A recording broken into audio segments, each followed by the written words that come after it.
The world is a diverse and beautiful place. Have you ever wanted to travel the globe, exploring one exotic land, and waking up the next day somewhere completely different? Experiencing the nature, the people, the culture, the art, ancient and new. Come along with me. From ice to desert, beaches to mountains, in the jungle, in the city, and everywhere in between. Soaking in the splendor Mother Earth and all her inhabitants have to show us.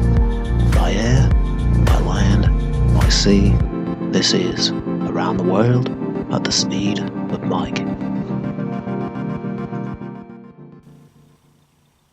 I've wanted to go to Nepal and Kathmandu by extension ever since I was a child, watching 80s movies like The Golden Child.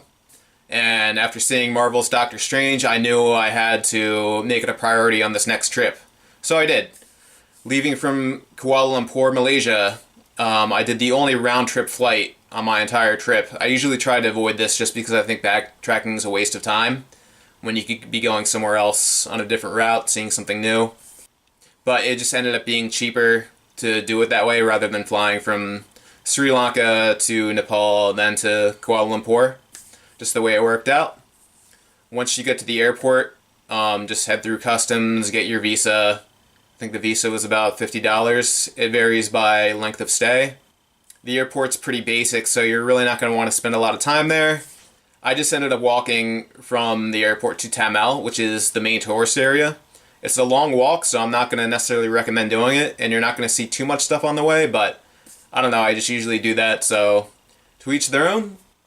There was one thing about Kathmandu that I expected that wasn't there that kind of disappointed me. I thought it was kind of like a little higher in the mountains and a cooler temperature, so I thought maybe there would be snow, but apparently that's like incredibly rare. They never really get snow there. It's fairly warm, and also because of that, the streets were pretty dusty, and combined with your typical third world cities pollution and traffic, it had pretty poor air quality.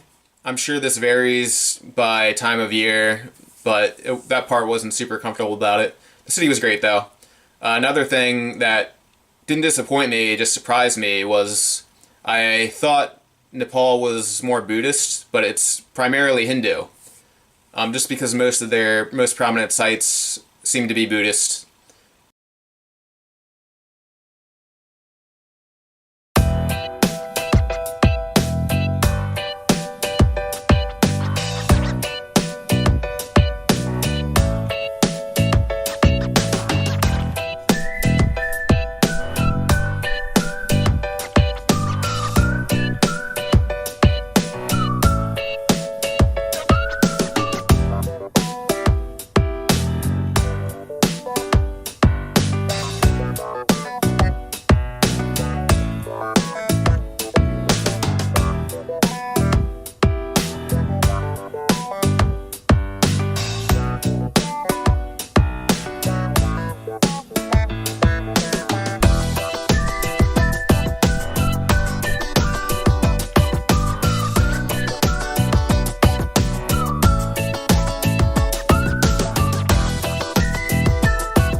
The main tourist area is Thamel. That's most likely where you're going to be staying in Kathmandu. It just has all these tourist shops that sell everything from trinkets to hiking gear. There's just temples and stupas kind of all over the place. You can just explore. It's a really nice place. There's still damage from the earthquake that hit Kathmandu in 2015, but most of the main tourist sites are pretty much intact or have been repaired. You can see a lot of the buildings are still kind of being reconstructed and fixed. I think Durbar Square, which is kind of like the main historic section, still has some work to be done on it. I ended up skipping that place. You can see a lot of the buildings from just outside the perimeter of it. Really though, just walking around Thamel is pretty satisfying in itself. From here you can book a bus or a flight to your next destination, be that in the mountains. The next place I went to was Chitwan National Park. We'll check that out next. Hey, if you'd like to see more videos like that, make sure to subscribe to my channel and check out the rest of my videos around the world at the speed of Mike.